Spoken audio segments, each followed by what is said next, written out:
אני יכול להתחיל? כן, יופי. בעזרת השם אנחנו נלמד מבוא לקבלה.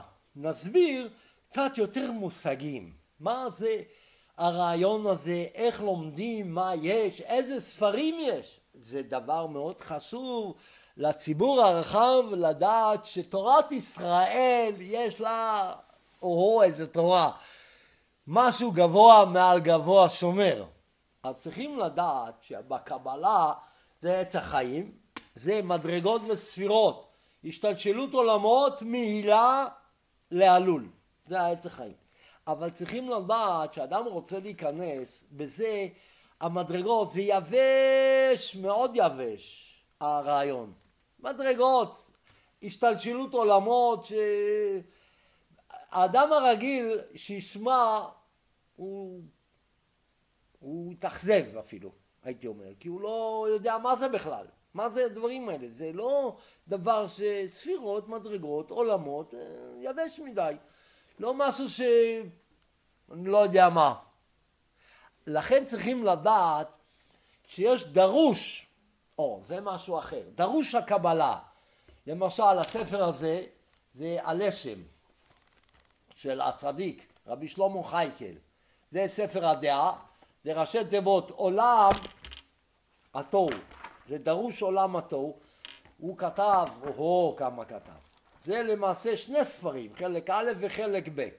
החלק הב' הוא לשון קלה, תראו מה זה לשון קלה, ככה שאדם ידע את הרעיון האלוקי, מה עשה השם. זה מאוד חשוב להבין את זה. זה דברים שהוא מסביר בכללות, מה הרעיון האלוקי, לאן הדברים הולכים, לאן הדברים צריכים להגיע, תכלס, לאן הם מגיעים, איך כל הרעיון.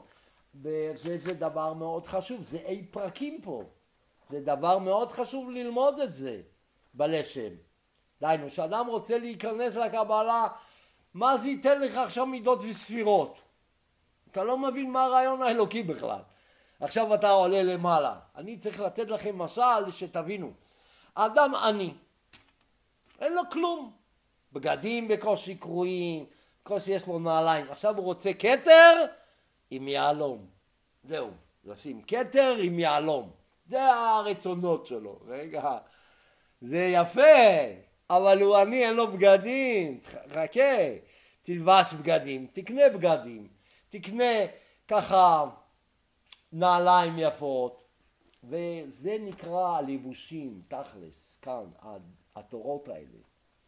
כי הספירות והמידות זה גבוה, זה כתר, עם יעלומים זה גבוה מדי, מה תבין שמה? אני מרוד, אין לו כלום, אין לו דעת. אין אני, אלא בדעת. יש גם את הרמק, את הפרדס, הנה הפרדס כאן. פרדס רימונים של הרמה, גם תראו איזה ספר ענק, ויש כאן עוד הסברים, עוד, כן, עסיס רימונים, פלח הרימון, צדיקים שגם הסבירו, זה משולב שני ספרים, הרעיון הזה, מאוד יפה, זה של מי זה?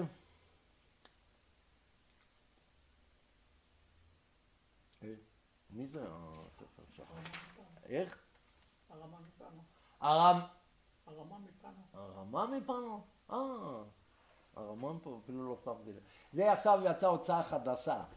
החברותה שלי קנה לי. ההוצאה ישנה זה בלי זה. אז הוא קנה לי, כי הוא יודע שאני שמח בספרים של הרמה. עכשיו, חדש. זו הוצאה חדשה, ספר חדש עכשיו. אז הרמה מפנו, אז הוא כתב גם, אז בלי זה אין לאדם לבושים, מה הוא יעשה? תראו כמה יש ללמוד. עוד לפני שנדבר, זה לא רק זה, הרמק יש לו עוד שהוא קומה ודברים מאוד חשובים.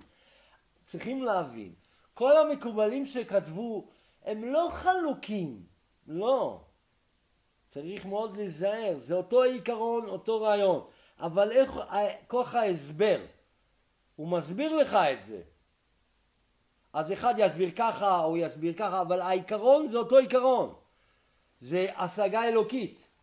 זה לא שהם חלוקים, חס ושלום לחשוב ככה. יש כאלה חושבים שזה משהו אחר, ההוא משהו אחר. מה פתאום? בכלל לא נכון. אז זה דבר ראשון צריך האדם ללמוד דרוש. יש גם של הרמח"ל. יש ספרים של הרמח"ל למקדימים. הרעיון הוא מאוד פשוט. לא משנה, אנשים יודעים, יש רמח"ל.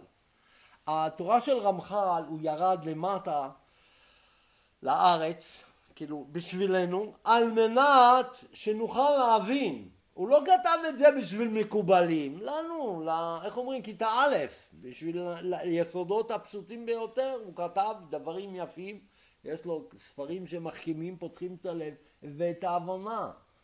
זה לא עניין לרוץ במדרגות ובספירות. עכשיו אם אני אביא לכם מדרגות וספירות ועולמות, טבלאות, זה הכל טבלאות, זה השתלשלות עולמות, מה תבינו? כלום. זה אפילו הייתי אומר ישעמם הרבה. תשמעו ככה השתלשלות ספירות ועולמות, תגידו רגע מה זה? למה? כי זה לא הדרוש. אם תשמעו מהלשם, רבי שלמה חייקל מספר הדעה או מהפרדס, הפרדס, כמה יש כאן תורה, תסתכלו כמה יש כאן, כמה תורה יש כאן. את הרמח"ל, זה דברים אחרים. עכשיו, כדי שנבין את הידע, אז יש ספר של, זה תלמוד 10 הספירות, זה של הרב אשלג. צריכים להסביר כאן את התורות בשביל ידע לציבור שיבין מה זה הרעיון הזה. הרב אשלג הוא גאון, הוא זכה לגילוי אליהו. ישב איתו 3 חודשים, הוא רק הסתיר את זה שבא איזה סוחר, זה אליהו הנביא גילה לו, הוא היה צדיק גדול, למדן עצום, גדול, מה זה?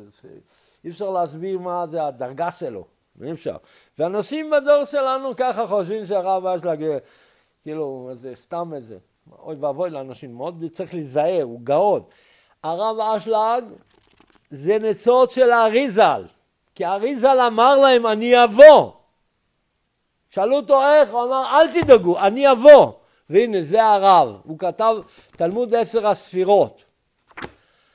התלמוד 10 הספירות, יש לו הסבר, אור פנימי, הסבר של